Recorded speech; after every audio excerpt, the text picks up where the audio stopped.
All right, everybody. So while Zach is busy running the sales floor, you can check his LinkedIn for updates at Zach Kinch. I brought Logan in because I just have to do a podcast. I just have to talk. Yeah. And who better to talk about dealership social media, growing that? You know, I was at a training with Russ Flips Whips at the Schaumburg Honda store last week, and just really reminded me about how curious and interested dealers, salespeople, service advisors, technicians are about getting into social media. Oh, yeah. And so I want to talk a little bit about, you know, your journey, maybe the last couple months of what you've been learning on social media. And then we could probably go into some of the nuts and bolts about how you post, what programs you use, and that sort of thing. So Absolutely. what do you think? What's it been like the last few months? What have you been working on? Man, it's been a roller coaster, to be honest. I mean, it's pretty cool to understand and get a full grasp on all the platforms, right? Because you start with TikTok, Instagram, Facebook, and then you have to start diving into the algorithms and figuring out what hits best on each platform. So it's definitely been a roller coaster. It's been a learning curve. So what platforms are you posting on right now for the Roman Toyota account? So Roman Toyota, we are on TikTok, Instagram, and Facebook, and then we have the Driving Relationships podcast. Nice. So talk to me a little bit about, like, how does that work? So you come up with the video ideas, like salespeople come up with the video ideas. How do you guys, because that's always the biggest thing people talk about. Like, Yeah. how do you get all the ideas for your videos? Yeah, I think part of it is being in the business and having a past in the business as well to kind of get some of those ideas. Having Dealer Plate Guy definitely helps as well, but it's a team effort. I mean, it's definitely not a one-man show by any means. I think everybody kind of puts their ideas together. You get some give and take and figure out some ideas that actually work. Yeah. So talk about the Black Friday promotional, because I saw a ton of content around that. Was any of that really planned, or was it just like, hey, we're having this big sale, let's just see how much we can get out there? Yeah, I mean, to an extent, it was planned, right? I mean, you have to have some sort of notion of what you're going to do before the event. You have to have a plan of marketing of when you're going to start, what's going to kind of be the hook for it. But a lot of that got shifted kind of as we went, because we had the hook initially. The hook didn't hit. We had a video that followed up that hit, and I was like, okay, well, that's the hook. That's what people want. That's what we're going to give them. So it was definitely adapting and overcoming and figuring out what that hook needed to be. So what was that specific hook? Tell me what you thought it was going to be, and then what did it turn out to be? So the initial hook was going to be, you've seen a Black Friday deal like this, but I guarantee you haven't seen a dealership selling a car for $99. And then it turned out to be, yes, we're actually selling a car for $99. So it was kind of a flip on words. I think it was more of an understanding of to say, like, yeah, we're actually doing it. People are kind of getting the affirmation of yes. Yeah, because it's like, we're selling a car for $99, and then all the haters come. Oh, and then all you're of them. basically just disproving the haters. Oh, yeah. Right? Yeah. What would you say, like the comments and everything, do they bother you, like the bad comments, or what do you think of that? I think that's a way to look at what you need to adjust to and what you need to make content for. Because if people are like, oh, there's hidden fees, this, that, like, you just do a breakdown. You show them the transparent facts of this is what we're going to do. If you're going to post something online, you better make sure you can back it up. Yeah. Because if not, you're going to be in the fire. That's true. There is like a level of accountability because you never know how many people are going to see these videos. Yeah. Like, you could have 3,000 people see the video. You could have 500,000, a million, 3 million. You had a video posted, like a recap video. How many did that get up to? I think it's at 4.4 million right now. Which is insane. Yeah. And you're recording this video. Did you ever think that over 4 million people would watch it? You know, it was actually kind of disgusting. I was really disappointed in myself because that was one of the quickest edits I did that day. I was just trying to get the video out, and I was like, man, I got to get a recap done. I got all these other cars we still need to sell. I got that video up, and like within the first hour, it was at 100,000. I was like, man, you've got to be kidding me. That wasn't even the good video. And I think I've seen that so many times through my account too. It's like, you know, one of the videos we did, I was like a crazy customer talking about this oil change. And I think when you and I both did it, we're like, this is so dumb. Yeah. I had to cut the video up so many different ways just to make it like viable to post. And then it goes over 1 million views. So it's like, how do you talked about understanding the algorithm. Like, have you figured it out yet? No, I don't think anyone has. Wink. No. Yeah. No, I mean, it's ever evolving, right? It changes constantly. So what's the important part of, like, okay, so we don't know the algorithm. So like, what is the important part for somebody who's in social media or like wants to get started? I actually had a conversation with a friend that just started in social media like last week this morning. So kind of looking back at what I was telling her was, you got to figure out who's going to be on board, right? If you're doing this as a dealership, you have to know who wants to be involved. One of the biggest things that I have kind of learned throughout my experience here is getting the people who you don't think would want to be involved. The salespeople that have been here for 30, 40, 50 years. Yeah. Right? Like those people have such a presence in our community. This is such a new age thing to them. They're used to newspapers. They're used to flyers.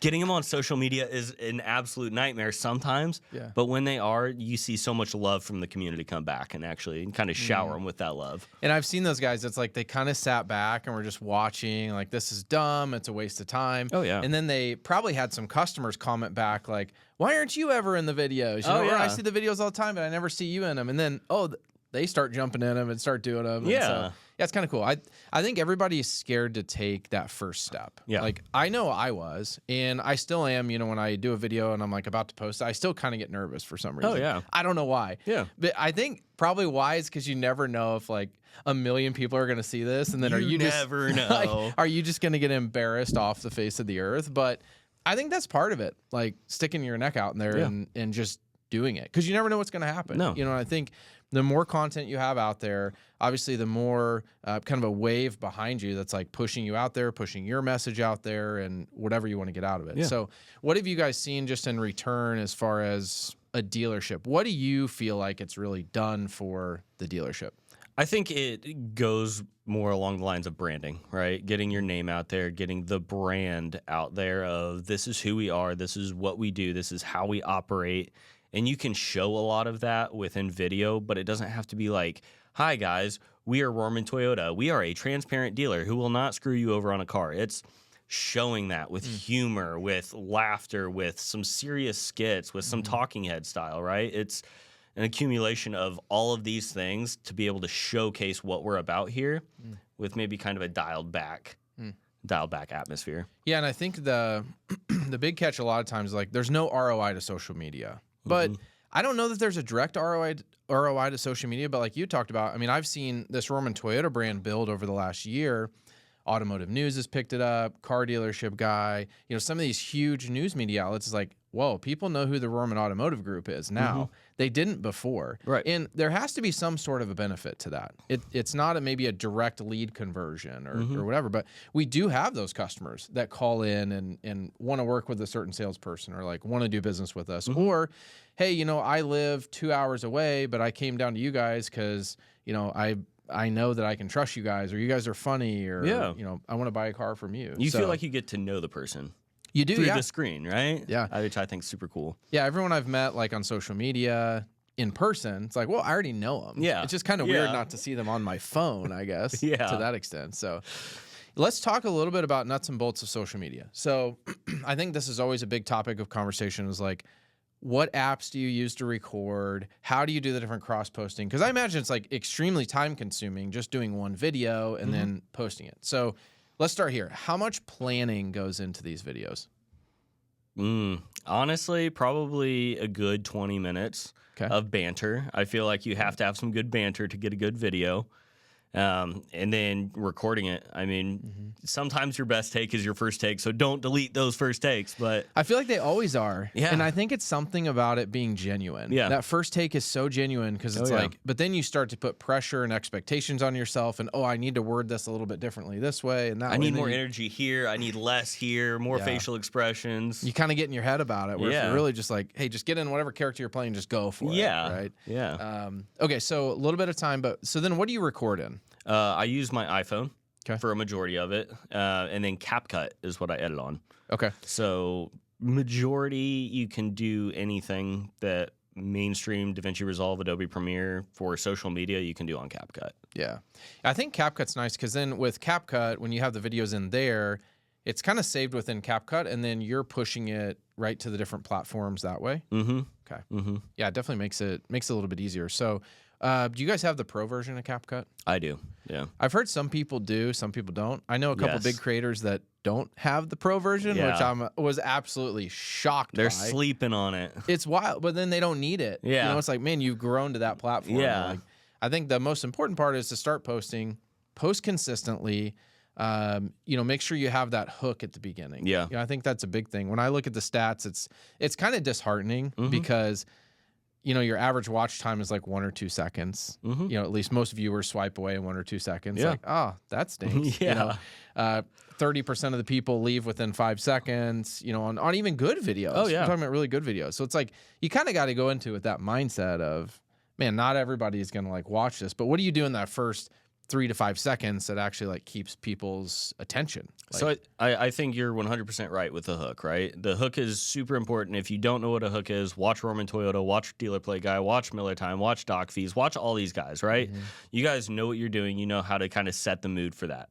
The location, though, I think is huge. I think a lot of people don't understand that what's behind you in that scene is super important to kind of set up what's going to happen. And then the third most important is your on-screen text.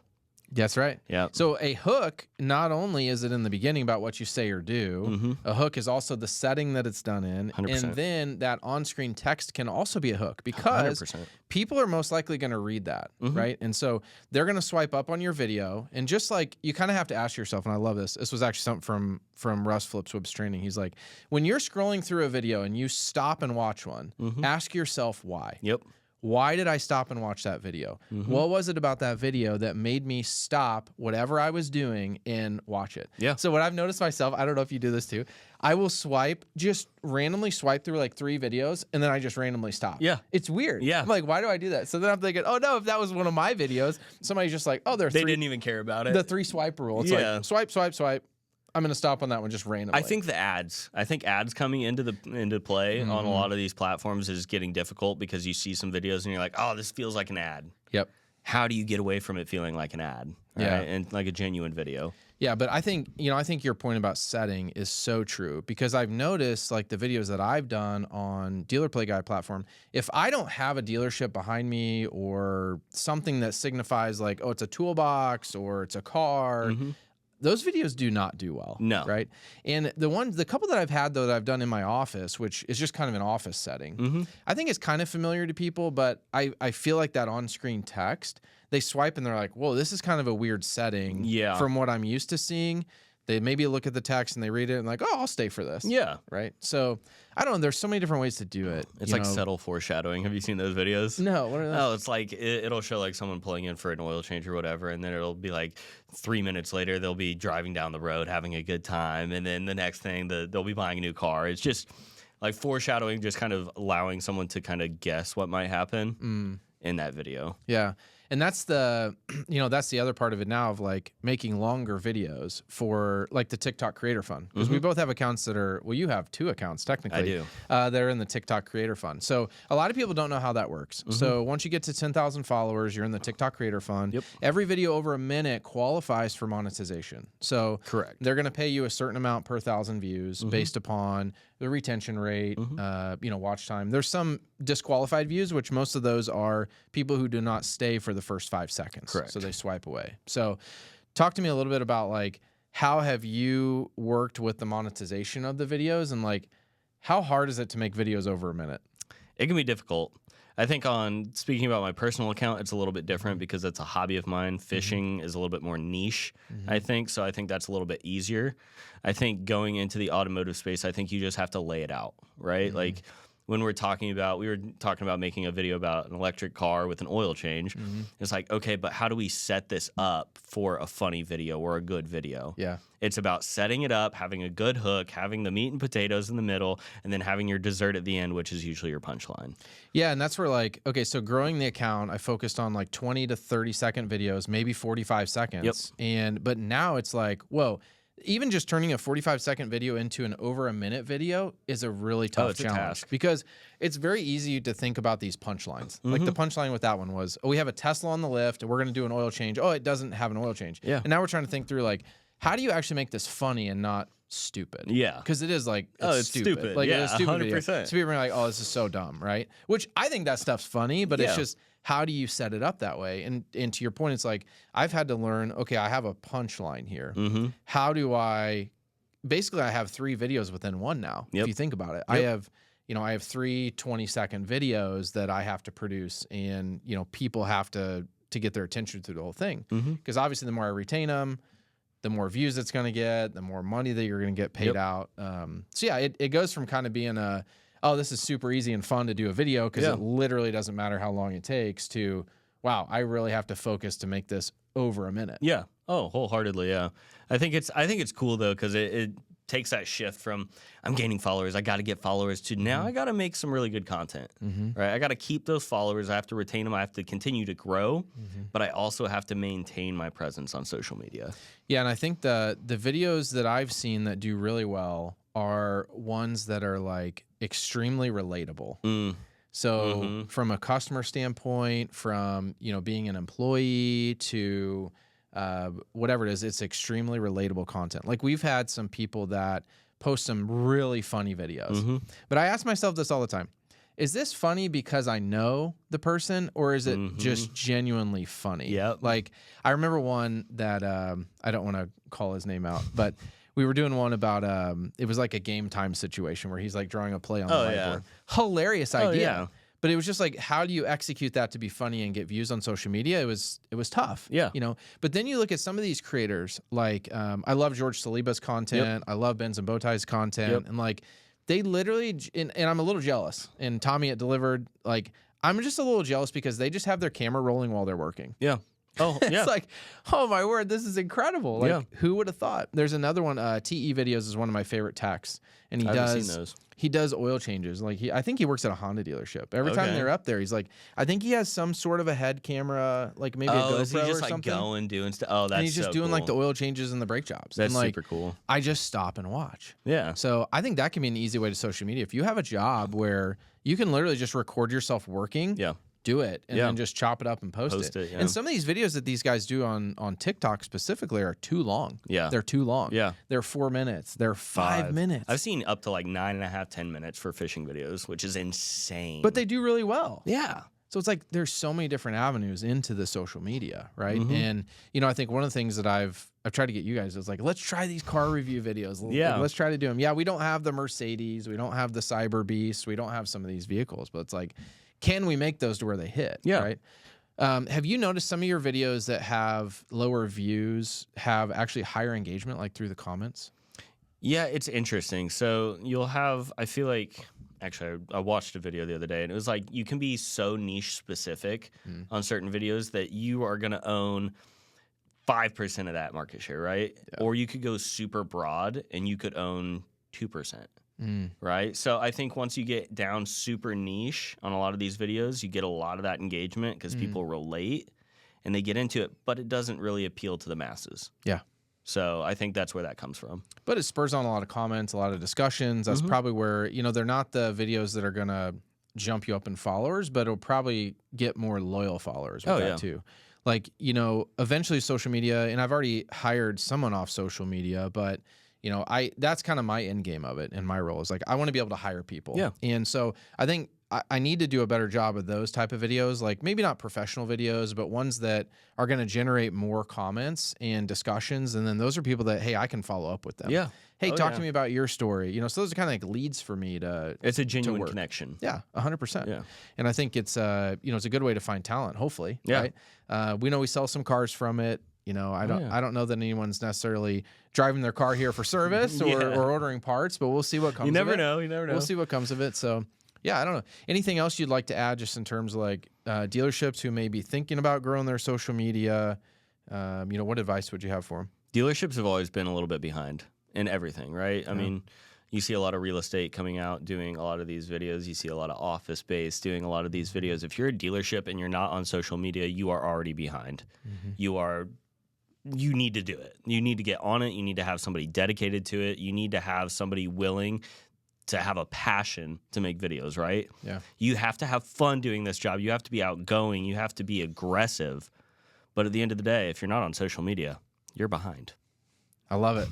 Yeah, well, let us know in the comments your thoughts on this. If you are on social media, drop your @ Maybe we'll follow you. Hey. Yeah. There we go. And then, yeah, if you want more content like this, be sure to follow us. Let us know in the comments. I think we're both kind of an open book and transparency just in terms of social media. I love seeing people dive into it and succeed and, you know, kind of just want to give back in that way. So till next time. Follow, subscribe, do all the things.